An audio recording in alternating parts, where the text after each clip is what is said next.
Would you like to accelerate your career and reach your full potential in just minutes a day? Welcome to the LEADx Show with New York Times best-selling author and Inc. 500 entrepreneur, Kevin Kruse. Welcome to the weekly wrap-up edition of the LEADx Show. I am Kevin Kruse. This is the episode where I get to go off the rails and talk about anything I want to. Today, we've got a lot of questions from our listeners related to productivity and more. But before I answer those, I am still stoked that we bust through 300 great ratings on iTunes.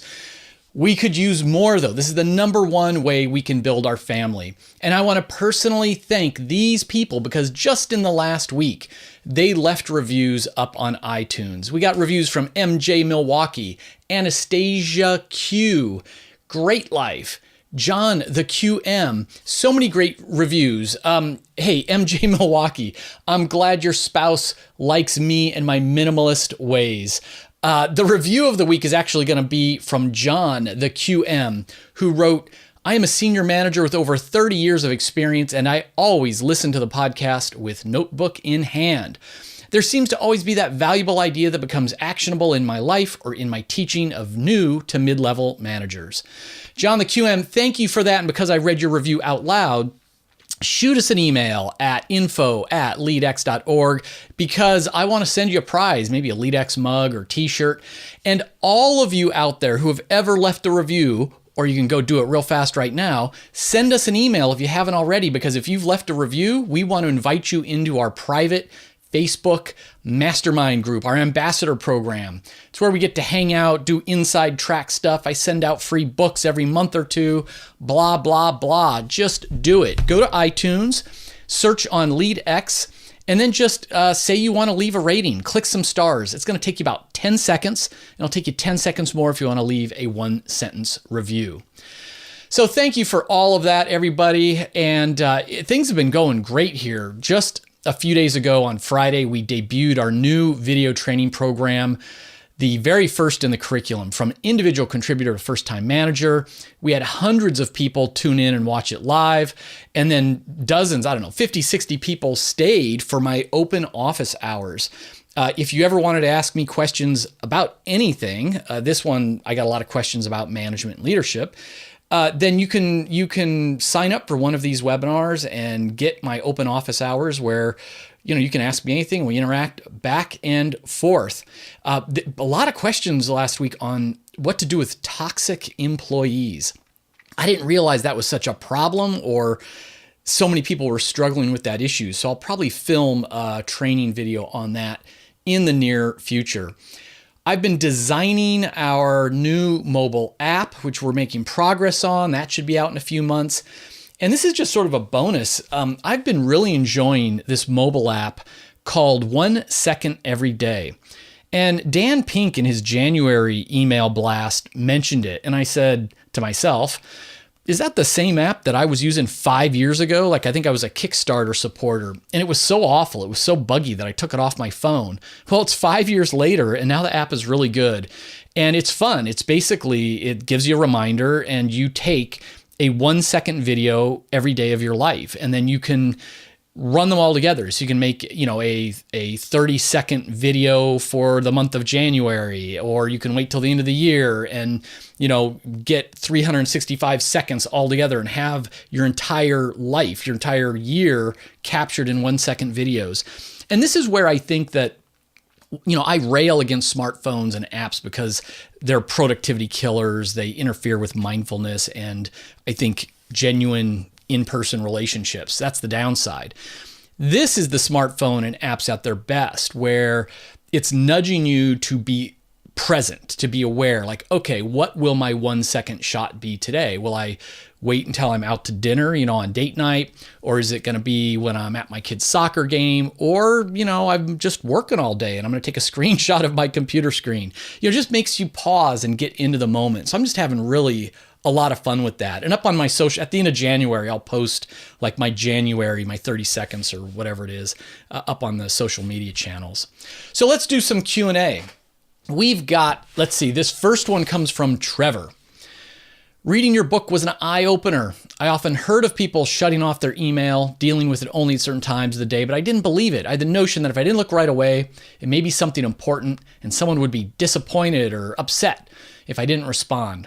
So I'm going to try to master my email. Frankly, I'm a little apprehensive. I think that this is the most troublesome thing for me, and if I can get this figured out, I'll be in good shape to implement other strategies noted in your book. So thanks, Trevor. And yes, like the key point here, though, is just we want to process email when we want to process it. We don't want to be checking email every time it dings or buzzes or chimes. We don't want to be Pavlov's dog dropping our deep work, our flow work, our conversations, and then staring at our phone. So Trevor, if you're suffering from FOMO, fear of missing out or fear of disappointing others, but I guess that's like photo. I think I just made that up, photo. Then it's fine. Like you could set an alarm on your phone for every 30 minutes, like check your email every 30 minutes, which I think is ridiculous. I check it 3 times a day usually, but that will still put you in control of the email. And then when you are more comfortable, check it at the top of every hour, and then maybe every 90 minutes, and then every 2 hours. So you can kind of wean yourself into it. It's not so much like I get financial advisors. Oh, I'm so important and the stock market's open and clients, they need me to respond within 5 minutes. Okay, I find all that hard to believe, but set your email alarm for every 10 minutes or whatever it is. But be mindful, don't just be responding to every ding. Good luck, Trevor. Got another question, productivity question. I don't have who this one's from, but it says, do you have any material on whether or not all tasks should be added to the calendar? Say, pay bills. Should that be added to the calendar? Short answer, yes. So this, again, comes from my research and my book, 15 Secrets Successful People Know About Time Management. And to my surprise, highly successful people, extremely productive people, they don't have a to-do list. They don't have a task list. If they want to do it, they put it on their calendar and then they just live from their calendar. They're not walking around with a to-do list and like, oh, I've got 15 minutes of free time. Let me look at my to-do list and pick something. They're looking at their calendar for the day and it's like, oh, if it's 11 o'clock, it's time to record a podcast. If it's 11:30, it's time to write some social media updates. They're living from their daily calendar in usually 10 to 15 minute chunks of time. So, people, I get this kind of question all the time. I did a 1-hour presentation to a big audience last year. And the first question after explaining how you even put like, I did this last night, Monday night, 7 p.m., take the garbage out to the curb. So you will never, ever, ever forget to take the garbage out again. And the first question is like, but really, what do you really put on your calendar and what do you leave on your to-do list? I have no to-do list. So yes, I think you should pay your bills, schedule whatever, 30 minutes, 1 hour, every Sunday afternoon or every Sunday night at 7 p.m. or every Friday morning at 8 a.m. Like whenever is a good time for you, and you make it a recurring appointment on your calendar. And the benefit in this case of paying bills and having it on your calendar is that you never forget to pay your bills. So the odds of you doing the task every time go way up. And it reduces stress. You don't have to be like, oh, I've got to remember to pay the bills this weekend. Oh my gosh, I'm late on my mortgage. I completely forgot. Or, oh shoot, I'm stressed out because I got a late notice from my credit card. Your odds of doing the task go up and the stress related to it goes down because you don't have to think about it. Oh, Saturday morning, let's see, 8 a.m. Oh yeah, I got to pay bills for the next 30 minutes. So yes, put everything on your calendar, even date night. So here's one from Denise. Just a quick note to say that I love the LEADx podcast. I found it informative, helpful. I'm wondering if this information is applicable to government agencies. I oversee an economic development department for a municipality. Not everything's applicable. It seems like everything's a pressing issue when it comes from elected officials. Any guidance is deeply appreciated. I actually was appointed to an economic development board for Bucks County, Pennsylvania back in 2008 when everything was going to hell. And, working with the local congressmen and senators and county commissioners, et cetera. And I think most of what we're talking about on the LEADx show is leadership. It certainly applies in government, certainly should apply in government, not saying it always does. And from a productivity standpoint, I think it still can apply. Denise, the problem though is if you have multiple bosses, multiple elected officials giving you, pressing tasks, yes, that's a challenge. You've got a priority challenge, not really a time challenge. And I think it's a communication issue. Now, in my own experience, like there were 3 county commissioners all elected, but there was one guy who was like the guy. Like he had been on longer than anybody else. He was the ranking Republican, and they are the party in power.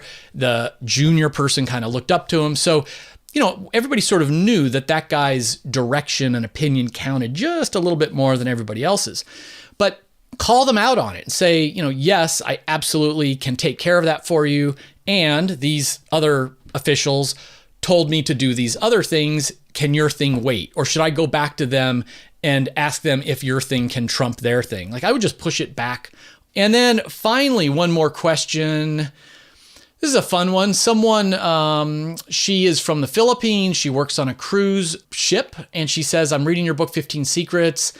I'm working on a cruise line as a bartender. Thank you for opening my mind.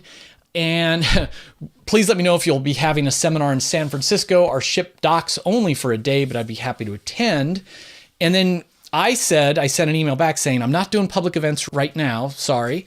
But for everybody out there, my next book comes out in, I'm not sure yet, September-ish of 2018. And I do plan on doing a tour for the book. And it's for the first time where I will go and do smaller events. I will do unpaid events, etc. I want to meet everybody. I want to promote the book, of course, but I plan to do that around September. So stay tuned. And then she wrote back and said, is there any book you can recommend where I can learn how to invest? I need help. I have no idea how to do it. Any recommendations? So again, I'm not a financial advisor. My approach through my entire life has always been to follow the words of the most successful investors out there, like Warren Buffett. And it's save, 10% or more of your income, put it into a highly diversified mutual fund with very low fees, and forget about it and save for 10, 20, 30, 40, 60 years. The power of the stock market with compound interest. I mean, you're guaranteed to be a millionaire if you start when you're 20, right? And you live to retirement. And so you just want to pay yourself first. And that means every time you get a paycheck direct deposit into your account, 10% goes from your checking account into a savings account. Before you even see it, before you even know it, before you can spend it, you won't miss it if you never really see it in that checking account. And then when your savings account gets to say $1,000, you sweep it into an online account like a Vanguard 500 index fund, highly diversified, low-cost mutual fund. You can literally look up, Warren Buffett says index funds make the best retirement sense practically all the time. That's the name of an article, an interview he did on CNBC, and he recommends Vanguard's 500 index fund. So I am a long-term, diversify and just bet on the growth of the world economy kind of guy. Now, having said that, there were times in my life where I thought I had some insights into a company and wanted to invest in them, or when I was young and dumb, I would pay money for stock tip newsletters and try to put money into this up-and-coming dental company or whatever. Right now, Bitcoin is all the rage. I don't care about Bitcoin. Here's the thing. If you're going to bet on individual stocks, and I should say, I still bet, like a couple of buddies have real estate deals. I own some office buildings and things. View that as speculative, as gambling, as your fun money, as the money that you can afford to lose. So in my mind, through my life, for 30 years, I always thought about an investment kind of pyramid. The base of the pyramid is the safe stuff. That's the highly diversified mutual funds and bonds and things like that. At the top of the pyramid, like 10% of your savings can be your risky money. If you're saving $1,000 a month right now, I would say 900 of it should go into that long-term mutual fund, and then go buy Bitcoin with the $100, or go buy a stock tip you heard, people at work talking about. Gamble with the 10%, because that's really what it is, and then do long-term safety with the 90%. Again, I'm a leadership guy, I'm a productivity guy, I'm not a money guy, but that's how I think about money. And It's served me well. So that's it for this week's crazy rambling episode. I don't think I've ever given financial advice out there before. Next week, final episode on our one-to-one meetings. I answer common questions and objections. I interview an entrepreneur who just sold his company for $120 million. I interview, boy, I love this interview, Kay Zanotti. She's the CEO of Argonne and used to be the president of P&G Pharmaceuticals. We talk about management. We talk about metrics, rhythm of meetings. Our Throwback Thursday is with the great, legendary Hiram Smith. And then I have a big announcement on Friday. So come back for next week's Friday show. Gonna have to mix things up on this podcast. So I'm gonna be explaining what's going on and what we're changing up in next Friday's episode. Remember, I need your help. We are gonna spark 100 million intentional leaders in 10 years. Your example will inspire others. There's a new free video course right on leadx.org. Check it out. If you think your managers, your colleagues at work would like it, send them the URL. Check out that $7 a month LEADx Academy where you get 100 executive book summaries. I've got over 30 training videos on productivity, leadership, how to build your personal brand. And of course, my reminder, I'm pleading with you. Remember that leadership is influence, which means you're leading at home, at work, your family, even strangers around you who are watching you. Leadership is influence. So you need to be mindful of your influence all of the time. The question is, how will you lead today?